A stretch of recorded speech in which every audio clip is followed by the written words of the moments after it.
윤석열 대통령의 얼굴로 다음 선거를 치른 것이다. 대통령과의 관계에서 대립적 관계라거나 혹은 아주 강한 긴장 관계가 형성되는 것은 옳지가 않다. 생각이 같기도 하고 가는 방향도 같고 언제든지 밤이든 낮이든 얘기 나누고 부부 관계와 같은 그런 모습이 다음 지도부가 대통령과 사이에 형성이 될 모습이다. 그렇게 보고 있습니다. 윤석열 정부를 성공시켜야 되는 것이 이번 당대표의 첫 번째 과제다. 저는 그렇게 봅니다. 대통령 임기가 1년도 채 안 된 시점에 다음 총선이 치러지고요. 그리고 그 총선 채 안 된 시점에 우리 전당대회를 치르게 되고 2년이 채 안 된 시점에 총선을 치르게 됩니다. 대통령 임기 초반에 1년 뒤 채 안 된 시점에 우리가 대통령하고 호흡을 잘 맞춰서 성과를 낼 수 있는 당 지도부가 구성되어야 한다. 그렇게 생각합니다. 대통령 임기가 중반으로 혹은 후반으로 넘어갈 때 그때는 당의 지도부의 색깔을 발휘할 수도 있겠지만 임기 초반기에는 호흡을 잘 맞추는 것이 공조를 잘하는 것이 무엇보다 중요하다. 그렇게 보고 있습니다. 그런 측면에서 보면 대통령과 소통, 공감할 수 있는 폭이 많이 넓어져야 된다. 언제든지 전화도 하고 만나기도 하고 또 기본적으로 가지고 있는 생각이나 또 방향이 매우 비슷하고 때로는 아주 폭넓게 이야기할 수 있는 그런 신뢰도 바탕이 되어져야 된다. 그렇게 저는 보고 있습니다.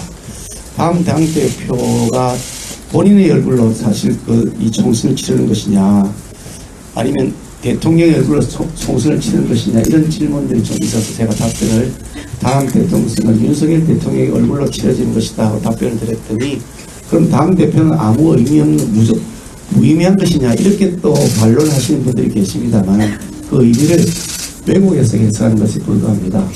대통령 임기 이제 1년 채 안 된 시점에 대표를 뽑아서 다음 2년이 채 안 된 그 시점에 총선을 치른다는 것은 대통령이 그 임기 2년 동안 얼마나 성과를 잘 내었느냐 여당답게 대통령하고 공조를 잘하면서 국민의 민생을 잘 보살폈느냐 그것이 총선의 주요 어젠다 중에 하나가 될 것이 뻔합니다.